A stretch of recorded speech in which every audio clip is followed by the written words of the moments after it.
it comes to fighting, combatants come in all shapes and sizes. And I'm liking the shapes and sizes on these two. Chun-Li, the strongest woman in the world. My Shiranui, the queen of fighters. He's Boomstick and I'm Wizard, and it's our job to analyze their weapons, armor, and skills to find out who would win a death battle.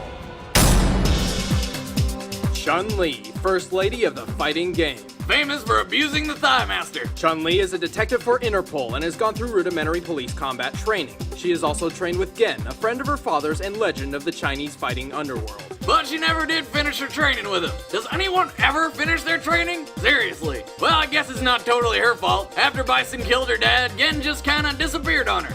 What a dick. Since then, Chun-Li's been chasing after Bison for vengeance. She is trained in defensive Tai Chi and is skilled in a fast-paced kickboxing variant of Kenpo. She prefers speed over strength, using a combination of rapid strikes to pressure an opponent. And if you can't tell by looking at them, her legs are pretty damn powerful. She can even kick people through solid brick. Still, her strength doesn't just lie in those legs. She's strong enough to toss things around as big as a couch. Her main attacks include the unbelievably fast lightning legs, the unpredictable axe kick, and the physics-defying spinning bird kick. I wouldn't mind taking a ride on that helicopter. She can also focus her natural ki energy to create the Kokoken, a slow, limited ranged attack. And the Kokosho is basically a super version of that. An enormous ball of energy strong enough to stop a speeding car. Her detective skills were instrumental in taking down the criminal organization Shadaloo, and after the tournaments, Chun-Li became a martial arts teacher. However, she has yet to win any major tournament and failed to kill Bison to avenge her father. She was able to rescue one of her students from Urien, but turns out Urien let her win, wanting only to test her skills. Also, it seems Chun ends up having to be rescued a lot, usually by Guile. Oddly enough, her most notable award is placing 6th in an international shooting competition, despite rarely carrying a gun. Well, I guess things wouldn't be too fair if she brought a gun to a street fight. Round 1, bang! Winner! Despite this, Chun-Li is certainly capable of holding her own, and has consistently proven to be one of the toughest contenders in the Street Fighter tournaments. You ready for this?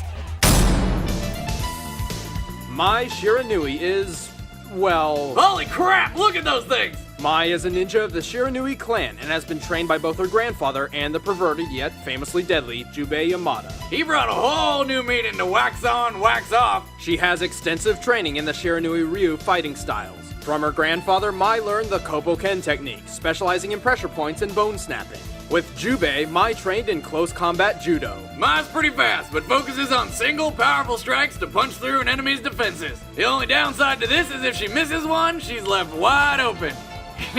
Her Flying Squirrel Furiante and Deadly Ninja B attacks help her control the field of battle, and she uses clever fake-outs to trip up her foe. And she has an unlimited amount of steel fans she can throw, which I guess she keeps in her non-existent bra.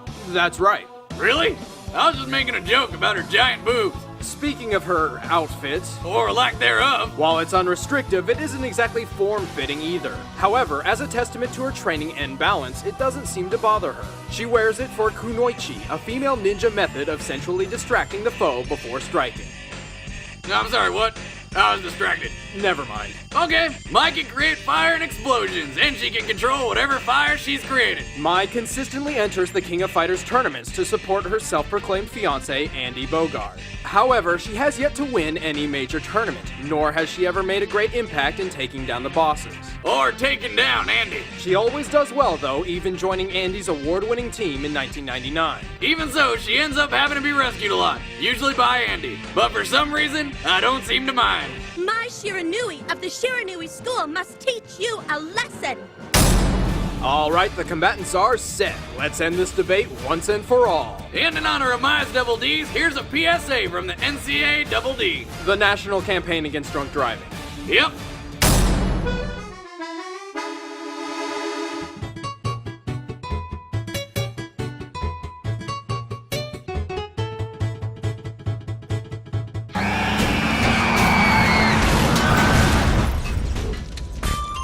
It should be pretty obvious, but driving while drunk is one of the dumbest things you can do. Every year, nearly 12,000 people die on the road from impaired driving. That's like if 30 jumbo jets crashed into each other. The police are out in force this fall in a nationwide effort to crack down on DWIs, so drive sober or get pulled over. Or get yourself a designated driver, like Wiz here. Come on, why do I always get stuck with It's time for a death battle!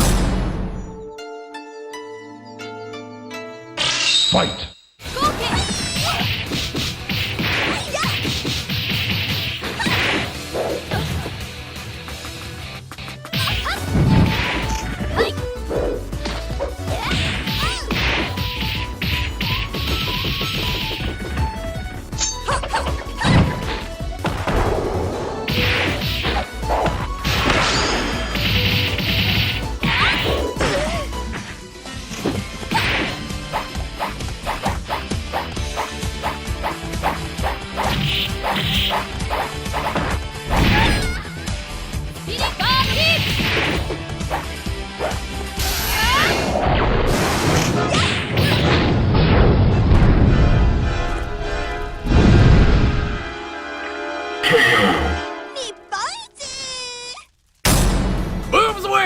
But Chun-Li may be a bit tougher and quicker than Mai, and her professional training even prepared her for the fake-out ruse. However, her arsenal pales in comparison to that of Mai's. With her pyrokinesis and steel fans, Mai had superior ranged and energy-based attacks. And while Chun's a beast in close quarters combat, her straightforward approach was a bad matchup against Mai's ninja training. It was certainly a close match, but Mai's nimbleness and firepower eventually won out. Chun-Li's never looked hotter. The winner is Mai Shiranui.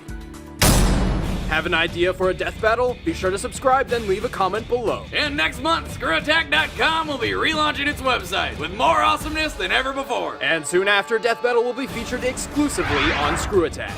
Thanks for watching.